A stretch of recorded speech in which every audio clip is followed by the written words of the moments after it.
Je réalise des films documentaires depuis maintenant une trentaine d'années.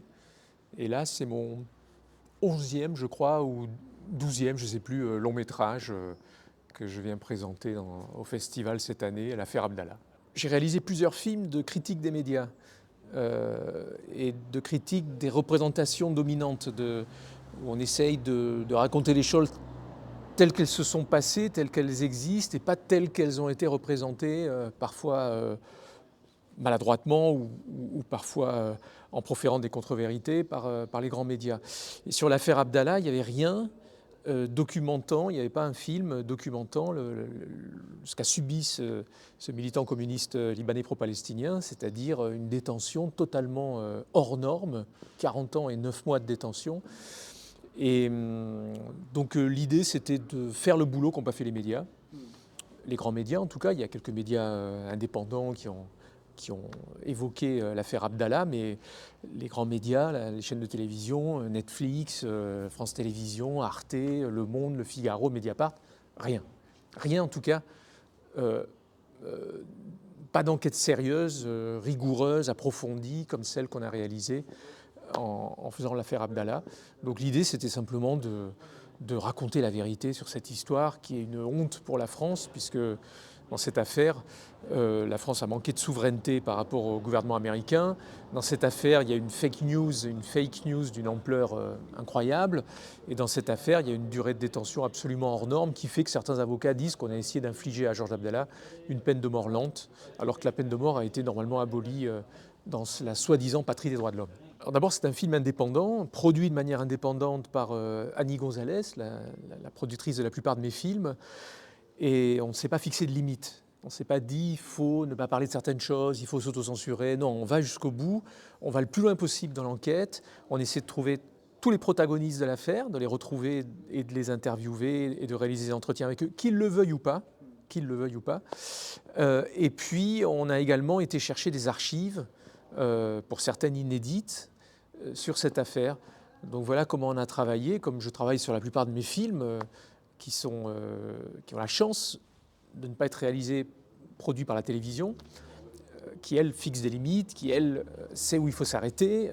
Nous, ce n'est pas le cas, donc on a travaillé de manière très, très indépendante.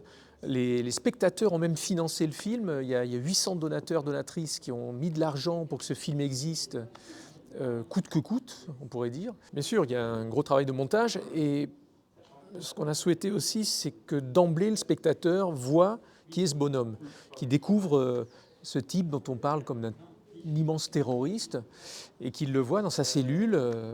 Donc on a réussi à tourner difficilement, on a réussi à arriver dans sa cellule avec une caméra, un micro, et à pendant une dizaine de minutes l'entendre et le voir dans sa cellule.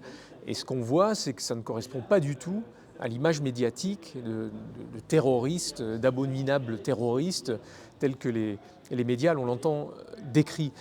Et ça, c'est très important que le film démarre par ces images d'Abdallah qui n'avaient jamais été filmées depuis qu'il est en détention. C'est la première fois qu'on réussit à le filmer, pour que le spectateur ensuite, chaque fois qu'on parle dans les médias du terroriste ou de ses frères qui sont d'abominables terroristes, selon les médias, on se dise mais c'est délirant, on l'a vu le bonhomme, c'est lui le fameux terroriste, il y a un problème, il y a un souci, il y a un décalage, il y a un problème de vérité.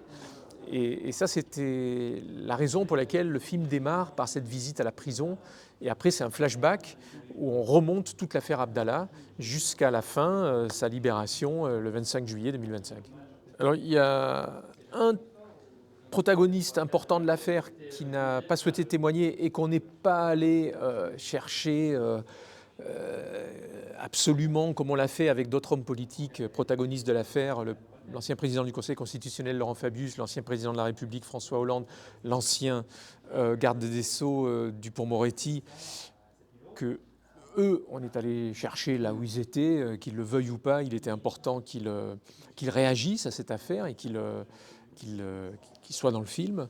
En revanche, oui, il y a une personne, Edoui Plenel, ancien journaliste au Monde, qui a un rôle important dans une affaire de fake news, de désinformation, et qui n'a pas souhaité s'exprimer devant notre caméra. C'est dommage, parce qu'il aurait probablement pu expliquer comment est née cette opération de désinformation, comment il s'est fait intoxiquer par ses sources policières ou sa source policière, et comment il a intoxiqué le reste de la presse en 1986, lorsque des attentats commis par des membres du Hezbollah missionnés par les Iraniens ont été attribués à tort au frère Abdallah et à son groupe armé, les Farl, des attentats massacres, alors que ce groupe, le groupe d'Abdallah, ne commettait que des assassinats ciblés de diplomates et militaires en guerre contre le Liban. Donc ça n'avait rien à voir.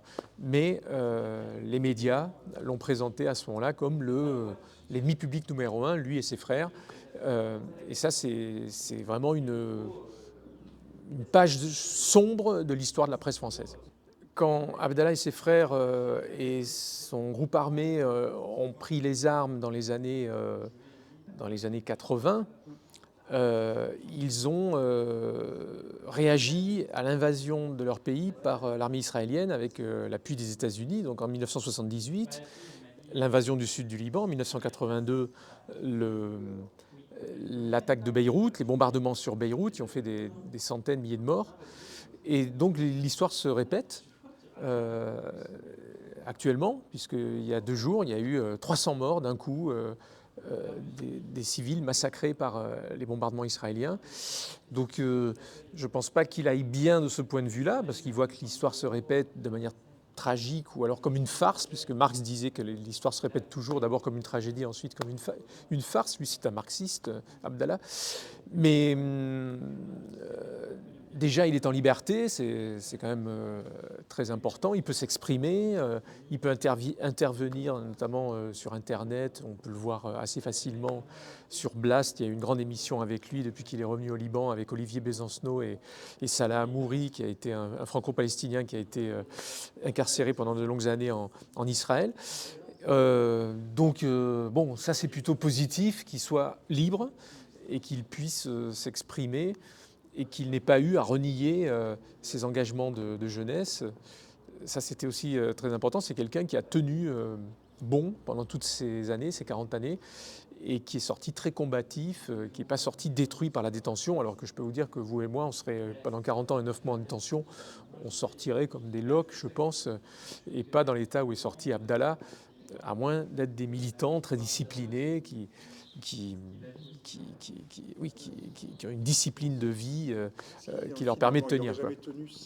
Et puis le soutien extérieur lui a permis aussi de tenir, bien entendu, tous ces militants qui sont venus tous les ans manifester devant la prison de Lannemezan, qui sont venus le visiter au parloir, tous les gens qui lui ont écrit.